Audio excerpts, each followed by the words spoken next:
Hello again, and welcome back to the Wacko Prophet podcast. My name is Imran. If you are a first-time listener, you're here with us on our third part of the review/discussion of the YouTube Red and Netflix show Cobra Kai Season 1. And today we are on episode 3, Esqueleto, which means skeleton in Spanish. Now, in these podcast episodes, what we're doing is we are having a very layman, very casual review discussion of each of the episodes. I'm going through each episode one by one, although the entire season is already up on Netflix. So let's get right into it. A bit of a recap on what has happened so far.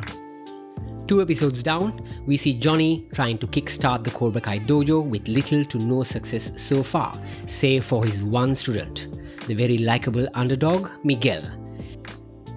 And we also see Daniel, the respected pillar of society, going through the motions of being a parent of a teenage girl as he tries to be a good dad while also respecting his daughter's privacy.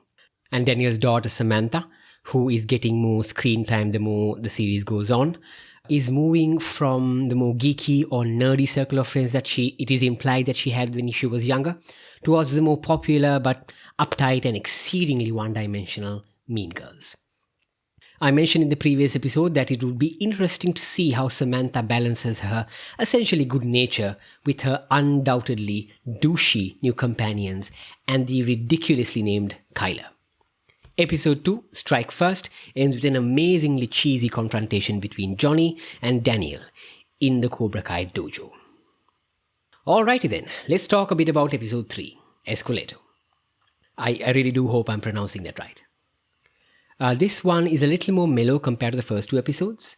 It keeps the same tone of light-heartedness and cheesy fun, but you get the idea that having established what the series was in the first 2 episodes, this one really settles into the groove of it and kinda goes on neutral.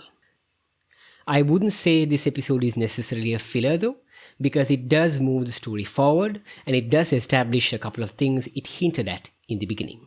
But it's certainly a little smaller, maybe because the story shifts slightly away from what's happening with Johnny and Daniel and focuses instead on their prodigies. Their prodigies being Miguel for Johnny and Samantha for Daniel. This episode is primarily constructed around the Halloween school dance that is taking place in the school that Miguel and Samantha attends. It does feel a little bit unusual seeing the dance just being thrown into what feels like a random episode of the season. What usually happens in series based around teenagers or movies based around teenagers is that the season, whatever season that this particular dance is going to happen in, the season spends a lot of time building up the event that takes place in the school. And the final battle or the final showdown of that season or of that movie between the good guy and the bad guys usually takes place on the same episode as the dance, sometimes during the event itself. Think Spider-Man Homecoming, where Peter has to decide between his personal life and his superhero life pretty much on the same day, on the same night as the dance.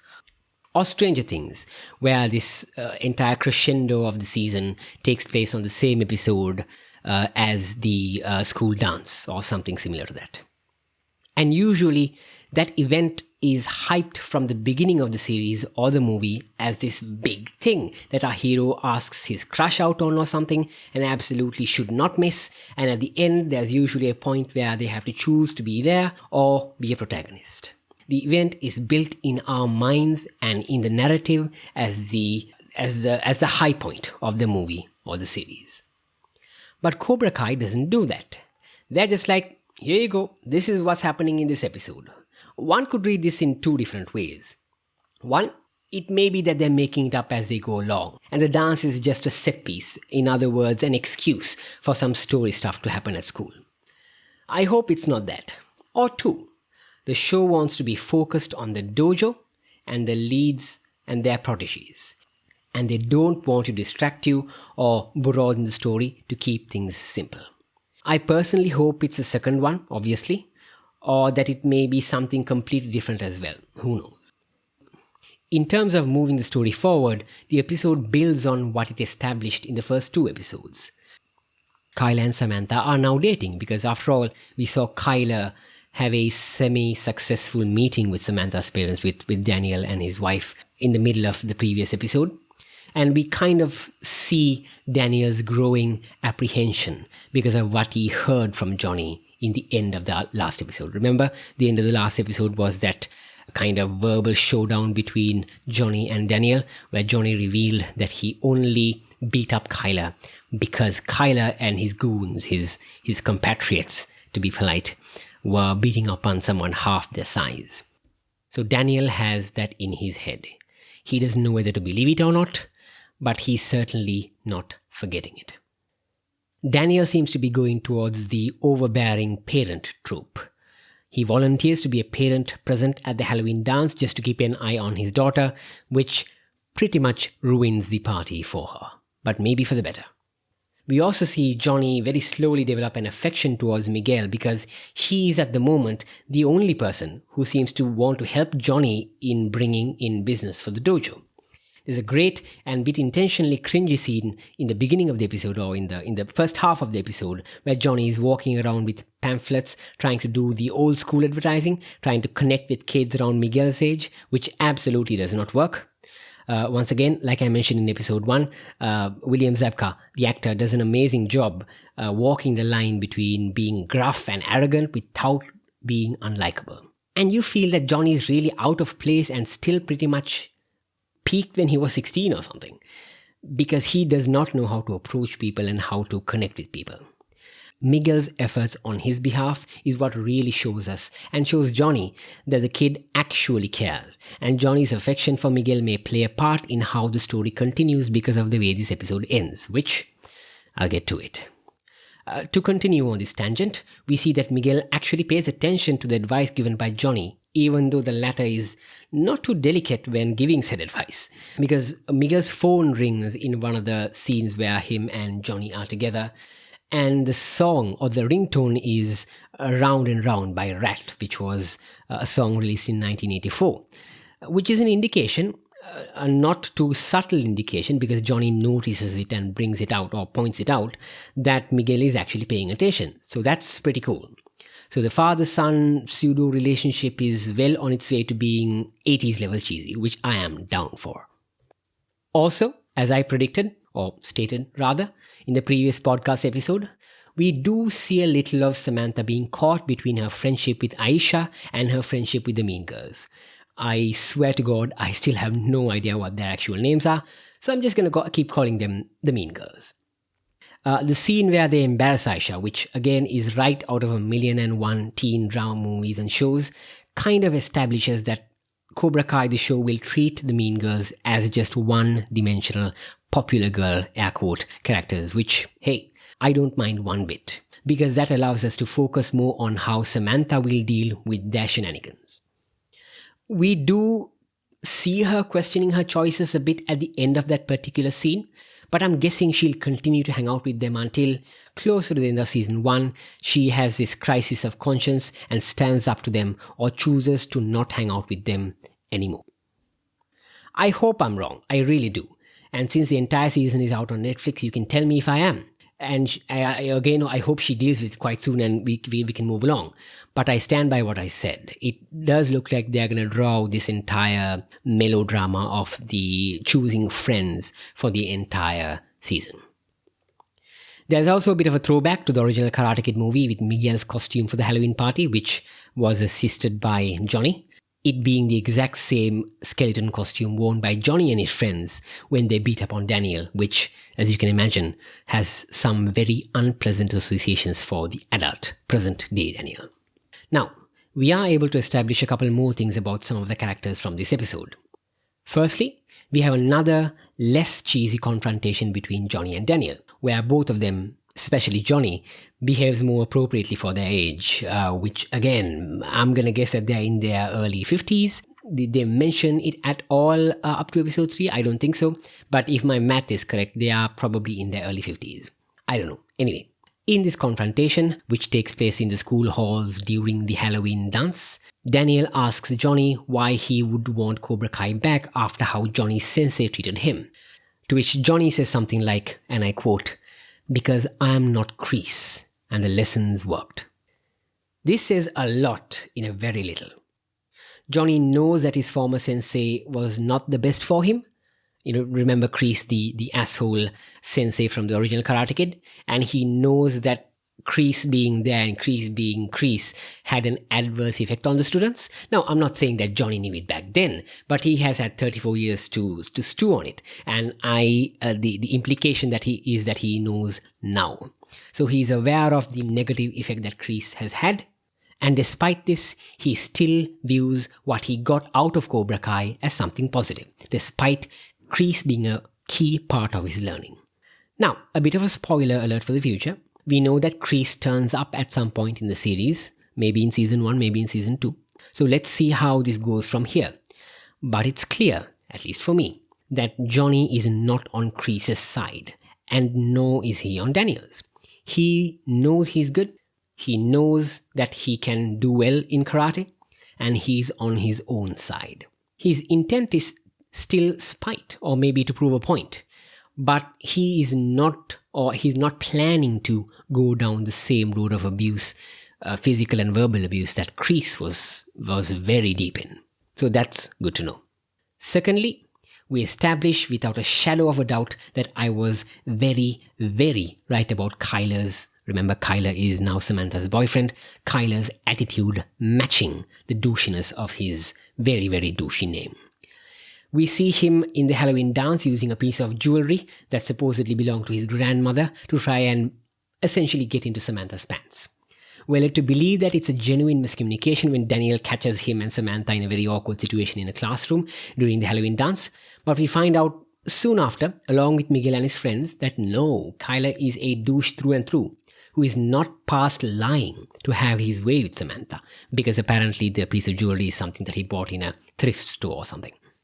So here we have Miguel's first test post his learning in Cobra Kai, because when Miguel and his friends sneak in and eavesdrop on that conversation, and when they are discovered as it happens in these shows, Miguel basically stands his ground. He has learned how to kick in this episode with the help of Johnny, and he has built some confidence, and despite being warned and being threatened by the bullies, he stands his ground and gets beaten to a pulp by Kyler and his cronies for the trouble of standing his ground. It is made clear to us that Miguel has the confidence to stand his ground, as I said, but he does not yet have the skill, despite breaking a lot of boards with his kicks. Not yet, anyway. The scene is very hard to watch, especially since we know and like Miguel, and the episode very conveniently opens with them showing us Miguel's grandmother and his family life and his mother. The episode ends with Johnny, who is hanging around the school, putting up flyers for his dojo, and he finds Miguel in a puddle of misery and in a lot of pain and wheezing in the bathroom floor, having just gotten the shit kicked out of him by a very frustrated Kyler. So the implication is that Kyler, who is now very frustrated because he was interrupted in his pretend romantic scene with Samantha by Daniel, now takes his frustration out on Miguel. It is a beating that Miguel will not forget. And when Johnny finds Miguel, and remember, he now has a connection to him, he feels closer to Miguel because Miguel is the only one who genuinely wants to help him out. There's this look on Johnny's face that again, Zapka is quite well, that shows us or gives us the implication that suggests that some comeuppance is heading for the perpetrators. And please, I'm past my reservations on an adult beating up some kids. Let's get it done. And that's it. The episode doesn't really take us that far, but it does make some progress in the parts that I discussed. And I really am looking forward to this as well. The show is falling into some tropes, some conflict that I was hoping that the show would avoid, because as of the end of the episode, Samantha is still convinced that Kyler is an essentially good dude. She's quite angry with her dad because he ruined this romantic moment, or in her mind, romantic moment that she was about to have with Kyler.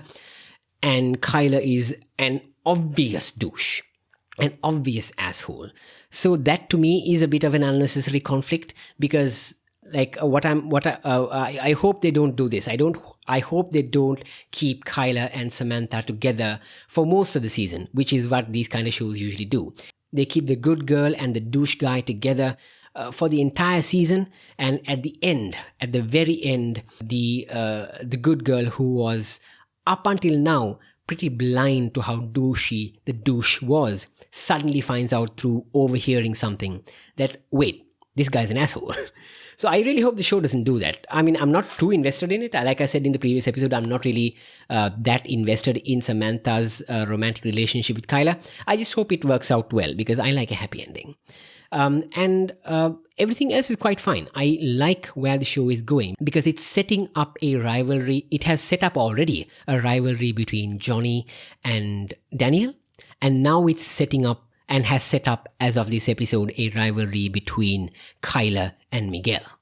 And Johnny being Johnny, he might as well connect Kyla's beating of Miguel to it being Johnny's daughter's boyfriend. So that may happen as well. But what I want to address is Johnny is not the best person. He's not a 100% good guy.